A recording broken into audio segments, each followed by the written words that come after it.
Home Alone. I'm sure you heard of it. No, I'm sure you watched it. Yes? Remember the mom, Kate, and the McAllister family running around frantically right, left, and center to get everything done before their big trip? And then, Kevin! They forgot him. Oh my God, and the rest of the movie, pure nostalgia and chaos. As we approach the end of the year, life tends to feel a lot like that. Chaotic.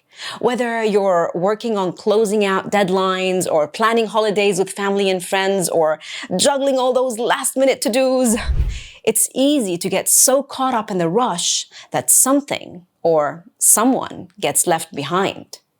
And that someone might just be you. Hello and welcome to With Samar Naim, where I understand and respect that every journey and experience is unique, but we can always find some common ground to start with. And I don't have it all figured out, but let's figure this out together.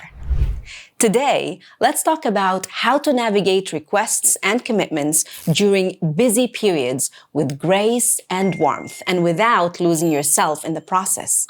Stay with me till the end for some practical solutions and perspectives. Let's dive in. Busy seasons in life, whether they're tied to holidays, work deadlines, or family events, have a way of amplifying the pressure to be everything for everyone. And let's be honest, when the people making requests are family or close friends, it's even harder to set boundaries. There's this unspoken expectation of you should be available or you should make it work. And it's easy to feel stuck in what I call the obligation trap. These requests are often made with good intentions, but they can leave you juggling too much, feeling like no matter how much you do, it's never enough. As adults, we often hear, "You're not obligated to do anything you don't want to do." And while that's true, in many cases, life isn't always that simple. There are cultural and social expectations, especially during the holidays or busy seasons, that feel less about obligation and more about maintaining long-term relationships. These aren't transactional. They're built on care, respect, and sometimes going the extra mile for people who matter to you. But balancing this with your own well-being can feel like a tightrope walk, especially when you're already stretched so thin. So, how can we thoughtfully manage relationships, responsibilities, and personal well-being during high-pressure times like the holidays? Let's explore 5 practical solutions together. And as we go through them, think about one request or commitment in your life that feels overwhelming. By the end of this video, you'll have tools to handle it differently. Number 1, communicate proactively and kindly. One of the best ways to manage expectations and commitments is to address them before they overwhelm you. Planning ahead can save you from unnecessary stress. For example, if someone is asking for your time during a busy period, you can say something like this: "I know you understand how hectic things get during this season or this time of year, and I'd love to help you or spend time with you, but I need to block off a few dates to finish some important things. Can we plan something outside of these days?"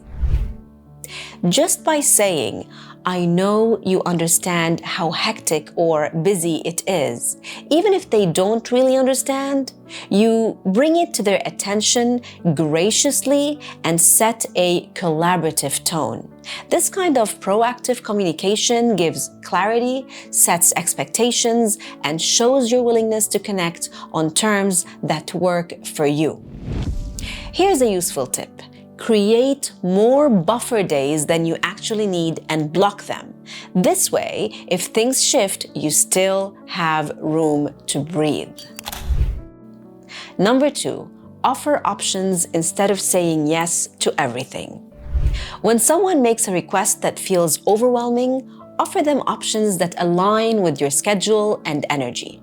An example that relates to work can be to simply say, What's the priority of these items? What do you think about focusing on this matter for now and visiting that on another day? This is my availability during this period. If it's an outing or a request from a family or friend, you can say, would you like to do A or B this weekend? In this way, we can still spend time together and enjoy without feeling tired or rushed. See, by doing these things, you're showing flexibility without sacrificing your own needs or overextending yourself. It's not necessarily about saying no, it's about finding a solution or alternatives that work for everyone. Number 3, share the load. When obligations and commitments feel too big to handle alone, lean on your support system. That's why they're called your support system, right? If you're juggling family commitments, ask your partner or one of your siblings to take on part of the responsibility. Your partner can take on some of the logistical aspects, for example, like dropping off or picking up stuff. Your sister can step in to help host or plan a dinner or reservation. If it's work-related, voice your concern and delegate tasks where you can. And this isn't about passing off your responsibilities. It's about sharing the load so you don't burn out. Number 4, be honest about your limits. Even with the best plans, life doesn't always go as expected. If you find yourself overwhelmed in the moment, it's okay to be honest about what you can and cannot do. Sometimes we feel like others should just know that we're busy or overwhelmed. But no one's a mind reader, and some of us do need a reminder. If you're swamped, say something about it as early as you can. For example, you can say, I'd really love to help, but these dates are completely packed for me. Or, I'd really love to help, but I'm already at my limit this week. Let's plan for a better time for both of us. Acknowledging your limits and setting boundaries intentionally isn't about letting people down. It's about being realistic and honest with yourself as much as others, because you need to protect your well-being. Think of it this way. Think of it as avoiding the avoidable stress of overcommitting. Number 5, write it all down. When life gets chaotic, your mind can feel just as cluttered. That's why writing everything down, your tasks, your deadlines, and even your social commitments can be a lifesaver. Here are 3 quick reminders of how you can do just that. Number 1, break down your to-do list into manageable pieces. Number 2, use a calendar. Use a calendar to block out times for work, for family, and even rest. Yes, doing nothing counts. And number 3, create a checklist to keep track of what's done and what's pending. It's not just about productivity, it's about giving yourself clarity and control during seasons and times where everything feels urgent. Let's take a step back and think about why these responsibilities and commitments can feel so heavy.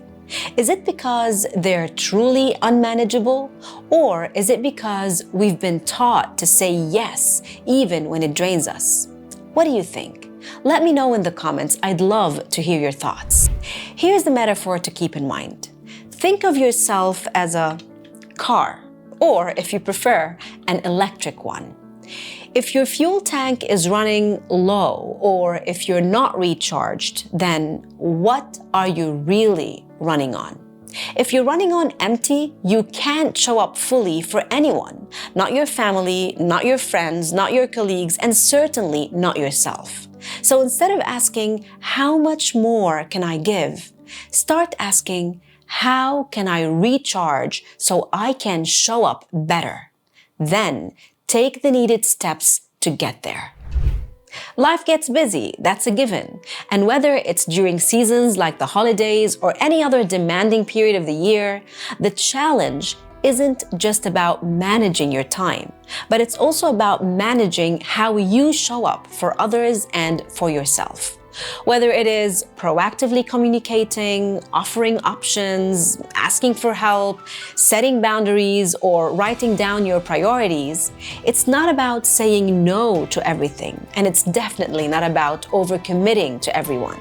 It's about finding what works for you and finding the middle ground where relationships are nurtured and you still have some time to breathe. Because at the end of the day, you matter. And the best gift you can give anyone, including yourself, is to show up with energy, intention, and a full heart. So, here's my challenge for you. Pick one of these 5 strategies and put it into action. I'd love to hear from you if you do. And if you found this helpful, share it with someone who might need these strategies too. And don't forget to like, comment, and subscribe. And always remember, you've got this. Happy holidays. I'll see you in the next one. Ciao.